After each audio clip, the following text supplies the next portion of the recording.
Right sir. ఇప్పుడు question number 118 కనుక మనం చూసినట్లయితే ఏమని ఇచ్చాడు సార్ అంటే, ఒకవేళ ప్లస్ అనగా డివైడెడ్ బై అని ఇచ్చాడు, ఇంటూ అనగా ప్లస్ అని ఇచ్చాడు, మైనస్ అనగా ఇంటూ అని ఇచ్చాడు, డివైడెడ్ బై అనగా మైనస్ అని ఇవ్వడం జరిగింది సార్.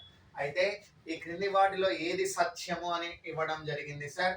ఇప్పుడు నేను ఆప్షన్ నెంబర్ 4 ద్వారా నేను డిస్కస్ చేసినట్లయితే ఆప్షన్ నెంబర్ 4 నాకు ఏమని ఇచ్చాడు సార్ అంటే 33 minus 4 divided by 5 into 6 plus 2 equal to నాకు ఏమని ఇచ్చాడు సార్ అంటే 130 అని ఇవ్వడం జరిగింది సార్. ముందుగా మనం గుర్తుని మార్చుకోవాలి. 33కి 33 మైనస్ అంటే ఏంటి నాన్న అంటే సార్ ఇంటూ 4 కాబట్టి ఇంటూ 4 డివైడెడ్ బై అంటే ఏమని ఇచ్చాడు సార్ అంటే -5 కాబట్టి ఇక -5 నెక్స్ట్ ఇంటూ అంటే ఏంటి నాన్న అంటే సార్ +6 కాబట్టి ఇక +6 ప్లస్ అంటే ఏంటి నాన్న అంటే సార్ డివైడెడ్ బై 2 దీని విలువ నాకు ఎంత రావాలి అంటున్నాడు సార్ అంటే 130 రావాలి అంటున్నాడు సార్. ఫస్ట్ మనం ఏం చేయాలి, బాడ్మాస్ రూల్ ని అప్లై చేయాలి. 33 into 4 -5 plus 6 divided by due చేయాలి కాబట్టి ఇక బై 2 ఈక్వల్ టు ఈ విలువ ఇది ఎంతకి సమానం సార్ అంటే 130కి సమానం అంటున్నాడు. 2 1s 2 3s అని ఇచ్చాడు.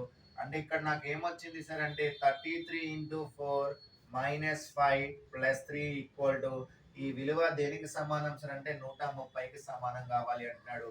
33 4s ఎంత నాన్న అంటే సార్ 132 -5 ప్లస్ 3 ఈక్వల్ టు ఎంత అని ఇచ్చాడు 130 ఇచ్చాడు. 132 ప్లస్ 3 అంటే ఎంత నాన్న 135 -5 ఈక్వల్ టు ఎంత నాన్న 130. ఇప్పుడు 135 నుంచి 5 తీసేస్తే ఎంత నాన్న 130. 130 ఈక్వల్ టు 130 అనేది నాకు ఏం ఆప్షన్ లో ఉంది సార్ అంటే ఆప్షన్ 4 లో ఉంది సార్. కాబట్టి 180కి ఏం ఆప్షన్ నాన్న అంటే ఆప్షన్ 4 అనేది సరైన సమాధానంగా చెప్పడం జరుగుతుంది సార్. కాబట్టి 180కి ఏం ఆప్షన్ నాన్న ఆప్షన్ 4 సార్. ఓకేనా, రైట్, క్లియర్. ఆ తర్వాత next question sir. Next question నాన్న మనకి ఏమని ఇచ్చారు చూడండి నాన్న. క్వశ్చన్ చూసినట్లయితే క్వశ్చన్ నెంబర్ 181 చూడండి నాన్న. ఒకవేళ అని ఇచ్చాడు ఏ ప్లస్ బి అంటే ఏమని ఇచ్చాడు అంటే ఏ అంటే నాన్న ఎవరి యొక్క సోదరి అంటే నాన్న బి యొక్క సోదరి అని ఇచ్చాడు సార్. ఏంటిది ఏ ప్లస్ బి అంటే. నెక్స్ట్ ఏమని ఇచ్చాడు నాన్న అంటే ఏ మైనస్ బి అంటే ఏమని ఇచ్చాడు అంటే నాన్న ఏ అంటే నాన్న బి యొక్క ఏమని ఇచ్చాడు నాన్న సోదరుడు అని ఇచ్చాడు సార్. నెక్స్ట్ ఏ ఇంటూ బి అంటే మనకి ఏమని ఇచ్చాడు చూడండి నాన్న. ఏ అంటే నాన్న ఎవరి యొక్క కూతురు అంటే నాన్న బి యొక్క కూతురు అని ఇవ్వడం జరిగింది సార్. నెక్స్ట్ నాన్న ఏ డివైడెడ్ బై బి అంటే ఏమని ఇచ్చాడు సార్ అంటే ఏ అంటే నాన్న బి యొక్క తల్లి అని ఇచ్చాడు సార్. ఏ అంటే నాన్న బి యొక్క తల్లి. అయితే ఇక్కడ రిలేషన్ ని మనం జాగ్రత్తగా చూసినట్లయితే ఏమని ఇచ్చాడు నాన్న P plus Q minus R into S divided by T అను సంబంధములో అని ఇచ్చాడు సార్. ఇక్కడ పి ప్లస్ క్యూ మనకి ఎలా కనబడుతుంది నాన్న అంటే సార్ ఏ ప్లస్ బి ఫార్మేషన్ లో ఉంది. ఎక్కడైతే ఏ కనబడుతుందో అక్కడ పిని, ఎక్కడైతే బి కనబడుతుందో అక్కడ క్యూని సబ్స్టిట్యూషన్ చూడండి నాన్న. పి అంటే నాన్న క్యూ యొక్క సోదరి అంటున్నాడు సార్. చూడండి నాన్న పి అంటే నాన్న ఎవరి యొక్క సోదరి అంటున్నాడు నాన్న అంటే సార్ క్యూ యొక్క సోదరి. సోదరి కాబట్టి అమ్మాయి, అమ్మాయి కాబట్టి minus. Next Q minus R చూడండి sir. Q minus R A minus ఎలా ఉంది నాన్న ఏ మైనస్ బి ఫార్మేషన్ లో ఉంది. ఎక్కడైతే ఏ కనబడుతుందో క్యూని, ఎక్కడైతే బి కనబడుతుందో అక్కడ ఆర్ ని సబ్స్టిట్యూషన్ చూడండి నాన్న. క్యూ అంటే నాన్న ఆర్ యొక్క సోదరుడు అని ఇచ్చాడు. ఈ క్యూ అంటే నాన్న ఎవడి యొక్క సోదరుడు అంటున్నాడు సార్ అంటే ఆర్ యొక్క సోదరుడు. సోదరుడు కాబట్టి వాడు అబ్బాయి, అబ్బాయి కాబట్టి plus. Next R into two T R into S చూడండి సార్. ఆర్ ఇంటూ ఎస్ మనకి ఎలా కనబడుతుందా ఏ ఇంటూ బి ఫార్మేషన్ లో ఉంది. ఎక్కడైతే ఏ కనబడుతుందో అక్కడ ఆర్ ని, ఎక్కడైతే బి కనబడుతుందో అక్కడ ఎస్ ని సబ్స్టిట్యూషన్ చేయండి. ఆర్ అంటే నాన్న ఎస్ యొక్క కూతురు అని ఇచ్చాడు సార్. ఆర్ అంటే నాన్న ఎవరి యొక్క కూతురు అంటే నాన్న ఎస్ యొక్క కూతురు. కూతురు కాబట్టి అమ్మాయి, అమ్మాయి కాబట్టి minus. Next S divided by T ని చూడండి sir. S divided by T మనకి ఎలా కనబడుతుందన్న A divided by B formation లో ఉంది. ఎక్కడైతే ఏ కనబడుతుందో అక్కడ ఎస్ ని, ఎక్కడైతే బి కనబడుతుందో అక్కడ టీ ని సబ్స్టిట్యూషన్ చేయండి సార్. ఎస్ అంటే నాన్న టీ యొక్క తల్లి అంటున్నాడు సార్. ఎస్ టీ యొక్క తల్లి. ఎస్ అంటే నాన్న టీకు తల్లి అవుతున్నారు. టీకి తల్లి అవుతున్నారు అంటే ఆర్కి ఖచ్చితంగా ఏమవుతున్నారన్న సిబ్లింగ్ అవుతున్నారు. కాబట్టి తల్లి కాబట్టి ఇక్కడ అమ్మాయి, అమ్మాయి కాబట్టి మైనస్. అయితే ఇప్పుడు క్వశ్చన్ లో మనకి ఏమని ఇచ్చాడు సార్ అంటే ఈ క్రింది వాటిలో ఏది సూచిస్తుంది అని ఇస్తున్నాడు సార్. Option A. ఆప్షన్ ఏలో చూడండి అన్న, ఆప్షన్ 1 లో చూడండి, పి క్యూ ఆర్ కామా టీలు ఎస్ యొక్క సంతానము. అవునా కాదా సార్? ఇచ్చిన డయాగ్రామ్ లో ఇప్పుడు ఎస్ యొక్క సంతానం ఎవరు నాన్న అంటే పిక్యూఆర్టీలు ఎస్ యొక్క సంతానము. ఇచ్చిన ప్రకారము ఏం ఆప్షన్ సరైనది నాన్న అంటే ఆప్షన్ 1 అనేది సరైనది. 181 కి ఏం ఆప్షన్ నాన్న అంటే ఆప్షన్ 1 అనేది మనకి సరైన ఆన్సర్. ఓకేనా? Right sir.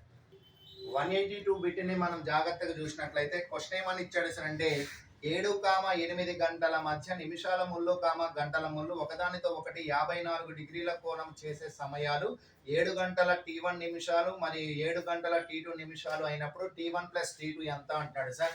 ఇక్కడ సింపుల్, వాడు ఏం అడగలేదు సార్. 7,8 గంటల మధ్య ఎన్ని డిగ్రీల కోణము అంటాడు సార్ అంటే 54 డిగ్రీల కోణము అంటాడు సార్. ఇక్కడ మీరు ఏం చేయాల్సిన అవసరం లేదు సార్. ఫస్ట్ నెంబర్ ఇంటూ 30 చేయండి. 730 ఎంత నాన్న 210. 730 ఎంత నాన్న 210. యాంగిల్ ఎన్ని డిగ్రీస్ నాన్న ప్లస్ 54 డిగ్రీస్. ఇక్కడ ఎంత నాన్న అంటే సార్ మైనస్ 54 డిగ్రీస్. మరి 210 కి 54 కలిపితే ఎంత నాన్న అంటే 264 సార్. ఇక్కడ 210 లో 54 ని కనుక కలిపినట్లయితే బ్యాలెన్స్ ఎంత నాన్న అంటే సార్ 156 సార్. 150 50 ఎంత నాన్న 206 ప్లస్ 4 ఎంత నాన్న 10. Right sir.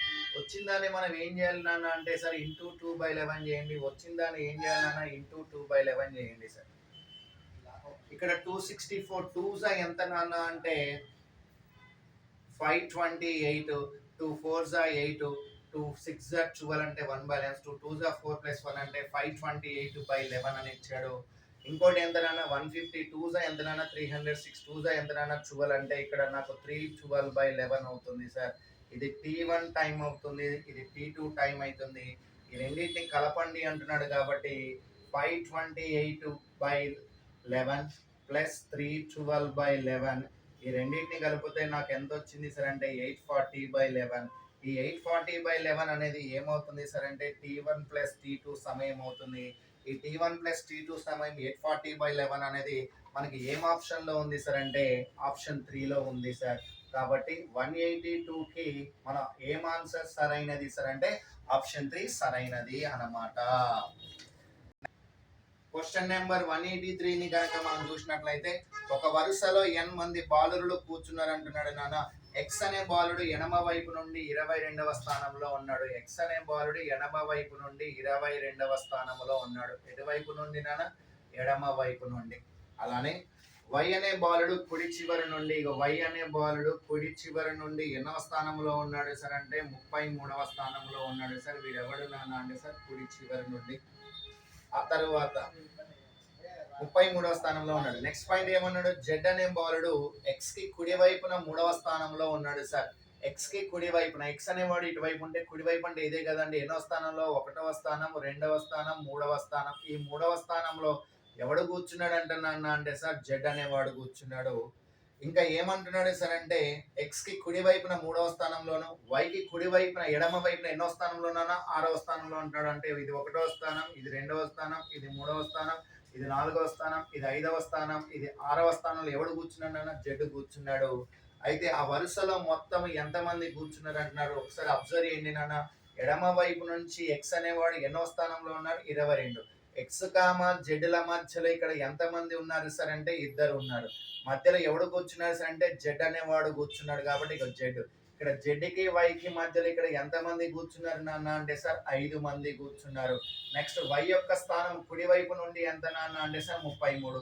ఈ మొత్తాన్ని కలపండి నాన్న. 22 ప్లస్ 2 ఎంత 24. 24 ప్లస్ జెడ్ అంటే వాడి స్థానం 1 కాబట్టి 24 ప్లస్ 1 అంటే 25.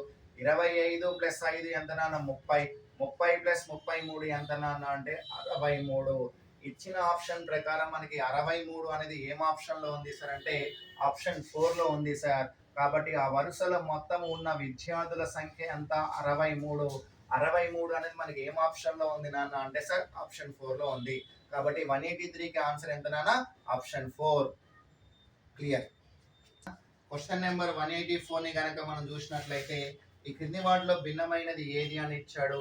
ఆప్షన్ వన్ ఏమని ఇచ్చాడు నాన్న, 21 ఈజ్ 181 అని ఇచ్చాడు. ఆప్షన్ బి ఏమని ఇచ్చాడు నాన్న, 21 ఈజ్ 139 అని ఇచ్చాడు. ఆప్షన్ సి ఏమని ఇచ్చాడు నాన్న అంటే సార్ 25 ఈజ్ 167 ఇచ్చాడు. ఆప్షన్ 4 అనేది ఏమని ఇచ్చాడు నాన్న, 15 ఈజ్ 197 అనేది ఇవ్వడం జరిగింది సార్. ఇక్కడ మీరు జాగ్రత్తగా గమనించండి నాన్న, ఇచ్చిన బిడ్డకి ఏం ఆప్షన్ సరైనది అంటే ఇటువైపు జాగ్రత్త చూడండి సార్. ఇక్కడ ఏంటి నాన్న అంటే 27కి 181కి మధ్య రిలేషన్ ఏంటి నాన్న అంటే 27 ఏళ్ళ 189 మైనస్ 8 అంటే ఎంత వచ్చింది నాన్న, 181. అంటే 27 ఏళ్ళ 189 మైనస్ 8 అంటే ఎంత నాన్న, 181. అంటే ఇక్కడ లాజిక్ ఏంటి నాన్న, ఇంటూ 7 మైనస్ 8 అని ఇచ్చాడు. ఇక్కడ కూడా మనకి ఏమని ఇచ్చాడు నాన్న, ఇంటూ 7 మైనస్ 8 అని ఇస్తే 21 7s 147 మైనస్ 8 అంటే ఎంత నాన్న, 139. ఇక్కడ కూడా అలానే చూడండి నాన్న, ఇంటూ 7 మైనస్ 8 రాయింది. 25 7s ఎంత నాన్న అంటే 175. ఈ 175 మైనస్ 8 అంటే ఎంత నాన్న అంటే సార్ 167. మరి ఇచ్చిన ప్రకారం ఏం ఆప్షన్ సరైనది సార్ అంటే ఆప్షన్ 4 రాయి సరైనది. ఇక్కడ 115 7s ఎంత నాన్న అంటే సార్ 105. ఈ 105 మైనస్ 8 అంటే ఎంత రావాలి నాన్న అంటే 97 రావాలి. కానీ ఇక్కడ వాడు మనకి 197 అని ఇచ్చాడు. కాబట్టి ఇది భిన్నమైనది. ఈ భిన్నమైనది ఏది అంటే ఏం ఆప్షన్ లో ఉంది నాన్న అంటే సార్ 4th ఆప్షన్ లో ఉంది. కాబట్టి 184 కి సరైన సమాధానం ఏంటి నాన్న అంటే సార్ 4. 184 కి సమాధానం ఏంటి నాన్న, 4. ఇక్కడ ఏం లాజిక్ ని ఇక్కడ అప్లై చేశాడు నాన్న అంటే into 7 minus 8 into 7 minus 8 into 7 minus 8 అనే లాజిక్ ని ఇక్కడ అప్లై చేయడం జరిగింది. ఓకేనా, రైట్ సార్. క్వశ్చన్ నెంబర్ 185 ని చూసినట్లయితే మనకి ఏం అడుగుతున్నాడు సార్ అంటే ప్రతిబింబ పటాన్ని కనుక్కోండి అంటున్నాడు సార్. ఇలా మనకి క్వశ్చన్ ఇవ్వడం జరిగింది సార్. ఇలా మనకి క్వశ్చన్ ఇవ్వడం జరిగింది. ప్రతిబింబం నథింగ్ బట్ మిర్రర్ లో మిర్రర్ ఇమేజ్ చూపించమంటున్నాడు.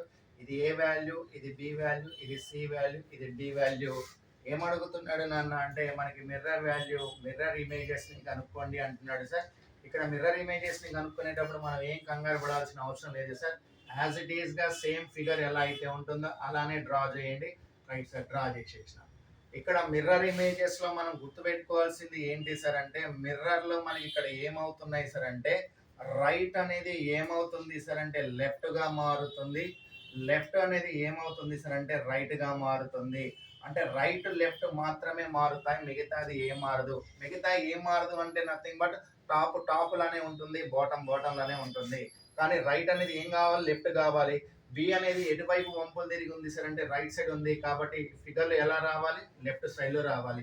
డికి వంపులు ఎటువైపు ఉంది సార్ అంటే రైట్ సైడ్ ఉంది. ఫిగర్లు ఎలా రావాలి నాన్న అంటే సార్ లెఫ్ట్ సైడ్ లో రావాలి. ఇప్పుడు మిర్రర్ ఇమేజెస్ లో మనం మార్చాల్సింది ఏంటంటే రైట్ లెఫ్ట్ అవ్వాలి, లెఫ్ట్ రైట్ అవ్వాలి. ఇక్కడ సి అనేది రైట్ సైడ్ లో ఉంది కాబట్టి లెఫ్ట్ సైడ్ లో రావాలి. కాబట్టి సి అనేది ఇక్కడ ఇలా వస్తుంది. నెక్స్ట్ ఏ అనేది ఇక్కడ లెఫ్ట్ సైడ్ లో ఉన్నది, ఇక్కడ ఏ అనేది ఇటువైపు రావాలి సార్ అంటే రైట్ సైడ్ లో రావాలి. ఇప్పుడు ఇచ్చిన పటము ప్రకారం ఏం ఆప్షన్ సరైనది అనేది జాగ్రత్తగా చూస్తున్నట్లయితే 185 కి ఆప్షన్ కనుక మనం చూసినట్లయితే ఏం ఆప్షన్ సరైనది సార్ అంటే ఆప్షన్ 2 సరైన సమాధానము. ఓకేనా, రైట్ సార్. 186 ని కనుక మనం చూసినట్లయితే స్టేట్మెంట్ మనకి ఇలా ఇచ్చాడు sir. W less than K అని ఇవ్వడం జరిగింది. Z less than M, M less than or equal to W అని ఇచ్చాడు. ఇక్కడ B గ్రేటర్ దాన్ Z అని ఇచ్చాడు. R less than or equal to K అని ఇవ్వడం జరిగింది సార్. దీని తర్వాత కంక్లూజన్స్ ని కనుక మనం చూసినట్లయితే ఏమని ఇచ్చాడు సార్ అంటే first conclusion W less than B అని ఇచ్చాడు. సెకండ్ కంక్లూజన్ ఏమని ఇచ్చాడు సార్ అంటే ఆర్ గ్రేటర్ దాన్ W అని ఇవ్వడం జరిగింది. ఇటువైపు మీరు జాగ్రత్తగా గమనించినట్లయితే ఇవన్నీ కూడా ఏంటి నాన్న అంటే sir 4 different statements sir. 4 different statements. వీళ్ళన్నిటిని మనం ఏం చేయాలి నాన్న అంటే సార్ కలపడానికి ప్రయత్నం చేయాలి. ఈ కలపడానికి ప్రయత్నం చేయాలి అన్నప్పుడు ఒకసారి జాగ్రత్తగా చూడండి. జెడ్కి జెడ్ అని రాస్తాం, జెడ్ లెస్ దాన్ ఎం అని రాస్తాం, M less than or equal to W అని రాస్తాం. ఇక్కడ W తోటి ఎండ్ అయింది. ఇక్కడ ఎవరితోటి స్టార్ట్ అయింది సార్ అంటే W తోటి స్టార్ట్ అయింది కాబట్టి W లెస్ దాన్ K అని రాస్తాము సార్. ఇక్కడ ఒకసారి అబ్జర్వ్ చేయండి sir. R less than or equal to K అన్న, K greater than or equal to R అన్న, రెండు ఒకటే సార్. Right, okay. ఇక్కడ చూడండి నాన్న B గ్రేటర్ దాన్ Z అన్న, Z B greater than Z అన్నాడు కాబట్టి ఇక బి గ్రేటర్ దాన్ జెడ్ అంటే ఈ 4 స్టేట్మెంట్స్ లని నేను కలిపి సింగిల్ స్టేట్మెంట్ గా రాయిస్తే నాకు ఎలా వచ్చింది సార్ అంటే ఇగో ఈ ఫార్మేషన్ లో వచ్చిందండి. ఎలా వచ్చిందండి? ఇలా వచ్చింది. ఇప్పుడు నేను ఏం చెక్ చేసుకోవాలి నాన్న అంటే సార్ కంక్లూజన్ ని చెక్ చేసుకోవాలి. ఇక్కడ స్టేట్మెంట్ లో కనుక నేను చూసినట్లయితే బి నుండి డబ్ల్యూకి రాయడం జరిగింది, కానీ కంక్లూజన్ లో ఎలా ఇచ్చానన్నా డబ్ల్యూ నుండి బికి ఇచ్చాడు. కాబట్టి కంక్లూజన్ ని మార్చుకోవాలి. ఎక్కడి నుంచి ఎక్కడికి మార్చుకోవాలి? బి నుండి డబ్ల్యూకి. ఇక్కడ లెస్ దాన్ సింబల్ ఉంటే ఏమవుతుంది నాన్న? Greater than. అంటే మనం చూడాల్సిన కంక్లూజన్ ఏంటి నాన్న అంటే sir B greater than W అవుతుందా కాబట్టి చెక్ చేసుకోవాలి. ఇప్పుడు బి నుండి డబ్ల్యూకి మధ్యలో సింబల్స్ ఏమున్నాయి సార్ అంటే ఒకటి గ్రేటర్ దాన్ ఉంది, ఒకటి లెస్ దాన్ ఉంది, ఒకటి less than or equal to ఉన్నాయి సార్. ఇవి రెండు ఏంటి నాన్న? Opposite symbols. ఆపోజిట్ సింబల్స్ వచ్చినప్పుడు ఆన్సర్స్ చెప్పచ్చా సార్ అంటే చెప్పలేము. కాబట్టి ఆప్షన్ 1 అనేది సరైన సమాధానము కాదు. ఇప్పుడు ఆప్షన్ 2కి వెళ్ళిపోదాం సార్. కంక్లూజన్ నెంబర్ 2 చూడండి సార్. ఇక్కడ స్టేట్మెంట్ లో ఆర్ నుండి డబ్ల్యూ నుండి ఆర్ కి రాసాము, కానీ కంక్లూజన్ లో ఆర్ నుండి డబ్ల్యూకి ఇచ్చాడు. కాబట్టి దీన్ని కూడా నేను డబ్ల్యూ నుండి ఆర్ కి రాస్తే ఈ గ్రేటర్ దాన్ సింబల్ ఖచ్చితంగా ఏం కావాలి నాన్న అంటే సార్ లెస్ దాన్ కావాలి. అంటే ఇప్పుడు నాకు ఆన్సర్ ఏంటి నాన్న? డబ్ల్యూ లెస్ దాన్ ఆర్ అనేది నేను చూపించాలి. ఇప్పుడు డబ్ల్యూ నుండి ఆర్ కి మధ్యలో నేను సింబల్ చూసినట్లయితే ఏం కనబడుతుంది నాన్న? ఒకటి లెస్ దాన్ కనబడుతుంది, ఒకటి గ్రేటర్ దాన్ కనబడుతుంది. గ్రేటర్ దాన్ ఈక్వల్ టు ఇవి రెండు ఏంటి నాన్న? Opposite symbol. అపోజిట్ సింబల్స్ వచ్చినప్పుడు ఆన్సర్ చెప్పచ్చా సార్? చెప్పలేము సార్. కాబట్టి రెండు తీర్మానాలు కూడా తప్పు తీర్మానాలే. మరి ఇచ్చిన ఆప్షన్స్ ప్రకారం ఏమని ఇచ్చాడు సార్ అంటే 186 కి మనం ఆన్సర్ గనక చూసినట్లయితే ఏం ఆన్సర్ సరైనది సార్ అంటే 4th ఆప్షన్ సరైనది. రెండు తీర్మానాలు కూడా సరికాని తీర్మానాలు. ఓకేనా? Right sir. 186 ని జాగ్రత్తగా చూడండి సార్. 187 అన్నా రైట్ సార్. క్వశ్చన్ నెంబరు 187 ని మనం జాగ్రత్తగా గమనించినట్లయితే ఇలా క్వశ్చన్ ఇచ్చాడు సార్. ఈ క్రింది పటంలో మొత్తం ఉన్న చతురస్రాల సంఖ్య ఎంత అని ఇచ్చాడు సార్. ఇటువైపు జాగ్రత్తగా మీరు గమనించండి. ఈ క్రింది పటములో ఉన్న మొత్తము చతురస్రాల సంఖ్య ఎంత అంటున్నాడు. కాబట్టి ఒకసారి మీరు జాగ్రత్తగా గమనించండి.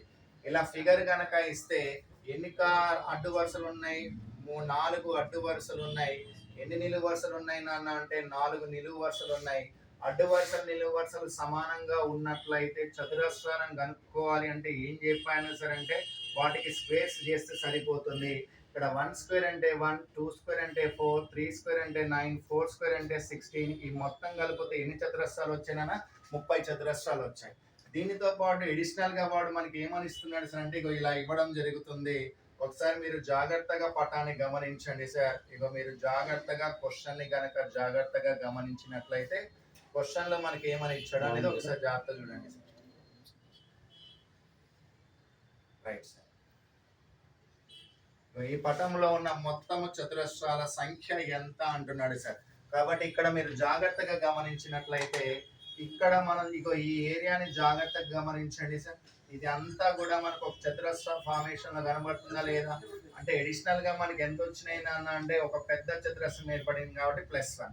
ఇక్కడ లోపల కూడా చూడండి నాన్న మనకి బుడ్డ చతురస్రాలు ఏర్పడుతున్నాయి. ఇది 1వ చతురస్రము, ఇది 2వ చతురస్రము, ఇది 3వ చతురస్రము, ఇది 4వ చతురస్రము. అంటే అడిషనల్ గా ఎన్ని వచ్చినాయి సార్ అంటే 4 వచ్చేసినాయి సార్. 30 + 4 34 + 1 అంటే ఎంత నాన్న? 35. కాబట్టి ఈ క్రింది పటంలో ఉన్న మొత్తం చతురస్రాల సంఖ్య ఎంత నాన్న? 35. ఈ 35 అనేది మనకి ఏం ఆప్షన్ లో ఉంది నాన్న అంటే ఆప్షన్ 1 లో ఉంది సార్. కాబట్టి 187 కి సరైన సమాధానం ఏంటి నాన్న? ఆప్షన్ 1. ఓకేనా? Right sir. క్వశ్చన్ చూడండి సార్. వాడు మనకి ఏమంటున్నాడు నాన్న అంటే క్వశ్చన్ మనకి ఇలా ఇవ్వడం జరుగుతుంది. పాచికల్లో నుంచి 6 3 2 అని ఇచ్చాడు, 6 2 4 అని ఇచ్చాడు, 5 6 4 అని ఇచ్చాడు, 1 4 2 అని ఇచ్చాడు. క్వశ్చన్ లో ఏమంటున్నాడు? 6కి ఎదురుగా ఉన్న సంఖ్య ఏది అంటున్నాడు సార్. ఇప్పుడు ఈ రెండింటిని కనుక మనం కంపారిజన్ చేస్తే ఫస్ట్ రెండింటిని కనుక మీరు కంపారిజన్ చేయండి సార్. ఏమేం కామన్ టర్మ్స్ ఉన్నాయి సార్ అంటే 2 is the common term sir, 2 is the common term, 6 is the common term, 6 is the common term. రెండు కామన్ టర్మ్స్ ఉంటే రూల్ 2 ఏం చెప్తున్నాయి సార్ అంటే ఉమ్మడి సంఖ్యల్ని తీసేసి ఎవడైతే మిగులుతున్నాయో ఆ మిగులుతున్న సంఖ్యలు ఒకదానితో ఒకటి ఎలా ఉంటాయంటే ఆపోజిట్ టు ఈచ్ అదర్. కాబట్టి 3కి ఎదురుగా ఏ సంఖ్య ఉంటుంది సార్ అంటే 4 ఉంటుంది అని చెప్పాలండి. ఆ తర్వాత ఇప్పుడు సెకండ్ పటాన్ని మరియు మూడవ పటాన్ని కనుక మీరు జాగ్రత్తగా గమనించినట్లయితే ఇక్కడ ఏం నెంబర్స్ కామన్ గా ఉన్నాయి నాన్న? 6 is the common term sir, 6 is the common term sir, 4 is the common term sir, 4 is the common term sir. ఇక్కడ రెండు కామన్ టర్మ్స్ ఉన్నాయి కాబట్టి ఏం చెప్తున్నాయి సార్ అంటే ఉమ్మడి సంఖ్యలను తీసివేయగా ఏ సంఖ్యలు అయితే మిగులుతున్నాయో ఆ మిగులుతున్న సంఖ్యలు అంటున్నానా ఒకదానితో ఒకటి ఎలా ఉంటాయి అంటున్నానా ఎదురెదురుగా ఉంటాయి. కాబట్టి రెండుకి ఎదురుగా ఉన్న సంఖ్య ఏంటి నాన్న అంటే సార్ 5. ఇప్పుడు జాగ్రత్తగా చూడండి నాన్న, పాచికల్లో ఎన్ని ముఖాలు ఉంటాయి నాన్న? 6 ముఖాలు ఉంటాయి. ఈ 6 ముఖాల్లో 3కి ఎదురుగా ఉన్న ముఖము 4 అని వచ్చేసింది. 2కి ఎదురుగా ఏ సంఖ్య వస్తుందంటే 5 వస్తుంది. ఇప్పుడు నాకు బ్యాలెన్స్ మిగిలింది ఏంటి నాన్న అంటే సార్ 1, 6. ఇక్కడ 1కి ఎదురుగా ఉన్న సంఖ్య ఎవడు నాన్న? 6. 6కి ఎదురుగా ఉన్న సంఖ్య ఏమవుతుందన్న? 1. ఇప్పుడు మనకి ఇచ్చిన ప్రశ్నలో మనకి ఏమని ఇచ్చాడు సార్ అంటే 6 అనే సంఖ్యకు ఎదురుగా ఏ సంఖ్య వస్తుంది అంటాడు. ఇప్పుడు 6కి ఎదురుగా ఏ సంఖ్య వచ్చింది నాన్న? 1. ఈ 1 అనేది మనకి ఏం ఆప్షన్ లో ఉంది నాన్న అంటే సార్ 1వ ఆప్షన్ లో ఉంది. కాబట్టి 188వ క్వశ్చన్ కి సరైన సమాధానం ఆప్షన్ 1. ఓకేనా? Right sir. దీంతో మోడల్ టెస్ట్ 17 లో కంప్లీట్ గా రీజనింగ్ పార్ట్ ని మనం డిస్కషన్ చేయడం జరిగింది. ఓకేనా? Right sir. Thank you.